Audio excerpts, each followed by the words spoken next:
Okay, we have here the sum from n equals 1 to infinity of 1 over 2 to the n times n squared. I think there's a few different ways to approach it, but I've got something specific in mind here. The first thing I want to do, I kind of just want to rewrite it and look at it a different way. If I take this into the numerator, we can look at the 1 as 1 to the n, and that's going to allow me to write this as half to the n over n squared. And then if we think of this 1/2 as like an input, if we think of that like x, it's starting to look kind of like our geometric series formula. For this series, it's going to be equal to 1 over 1 minus x, assuming the absolute value of x is less than 1. With the input being a half, this is fine. So you'll notice we could go through the process of kind of integrating this on both sides, because if you do that, you just think about integrating x to the n. You're going to get x to the n plus 1 over n plus 1. You're going to start, if you do it twice, you're going to get some n squared terms. The way I want to look at it is just a little bit different. For this thing here, let's not worry about the 1/2 right now, and let's just notice that we need to get something like x to the n over n squared. We can plug a half into it later on. And then for this thing, I can actually write this as an integral. We can do it as 0 to the x in order to put the x into it. And then what's going to work is going to be if we do t to the n minus 1 over n dt. Because when you integrate this out with power rule, you get just t to the n over n squared from 0 to x. You plug in the x and you get x to the n over n squared, which is exactly this thing right here. So what it allows me to do is take this expression and I can plug it back into the sum right here. So we have our sum from 1 to infinity of this integral. And then from here, what I'll do is let's just swap the order of the sum and integration, still using this assumption right here that we have the absolute value of x less than 1. But now here for this n minus 1, let's split that out separately. I can write this as t to the n times 1 over t. But then this 1 over t is going to be a constant with respect to the series. So we can bring this out front and just include this within the integral. And then what we have right here, this sum that we have left, this is actually going to be our power series expansion for natural log 1 minus x. Well, almost, because our formula for that is going to be natural log 1 minus x is going to be minus the sum from n equals 1 to infinity of x to the n over n.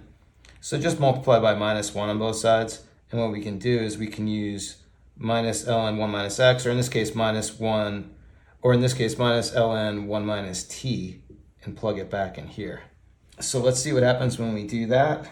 But now bringing this minus sign out front, putting it all together, what we have here, this is actually the definition for the Dilogarithm. So what we have here, this would be Li2. The input on it's going to be this x right here. But now this is just one definition of the Dilogarithm. There's a few different ways to express it.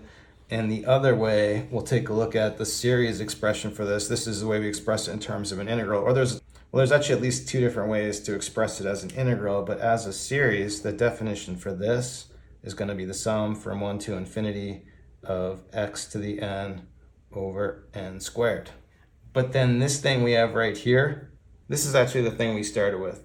So really, all this stuff I did with integrals and this, it's all not necessary. This is just kind of show how it works, but you could skip over all this and just go from here and say this is the Dilogarithm of x. So then getting back to our problem, we have that x equals 1/2. So all we need to do for the solution of this is we need the Dilogarithm of 1/2. And so for this, there actually is a few ways to do that. We could do it out through the integral. We could do it the long way. We could do it the short way. What I want to do is just use the reflection formula. It's going to be, I think that's going to be maybe the fastest way if I just use the Dilogarithm reflection formula on this and go right to a solution. But I think I'm going to do maybe a second video and show this some other ways just because this is such an interesting problem. Okay, so we have our reflection formula up here. And it's going to be pretty easy from here because really our x value is 1/2. So we're kind of just plugging in. So we're going to have for this first piece, this is going to become Dilogarithm of 1/2. But then notice on the second piece, 1 minus 1/2, that's still just 1/2. Then over here, this is all going to be equal to pi squared over 6 minus natural log 1/2. Same thing happens here. This is also going to be natural log 1/2. Now on the left side, we get the same thing twice. So I'm just going to put these together and we can say 2 Dilogarithm 1/2 is going to be equal to pi squared over 6. Just to make it nice, I'm going to flip each of these. So for like ln 1/2, I can write this as minus ln 2. Same thing on this one, minus ln 2. But then minus times minus is plus over here. Divide by 2 on both sides. This cancels here. So now on the left side, we have dilogarithm 1/2. Dividing the 2 on the right side. For my final solution of this, we have pi squared over 12. Put these together, minus natural log of 2 all squared over 2. Add a plus c, don't add a plus c, and that's it.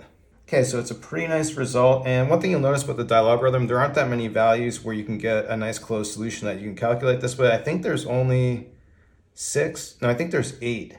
I know you can calculate 1, 0, minus 1, 1/2. That's 4 of them. And then I think the other ones are like, I don't know, square root of 3 plus 5 or something. I can't remember. Anyway, so that's it for today. Thanks everyone for watching. Have a good day.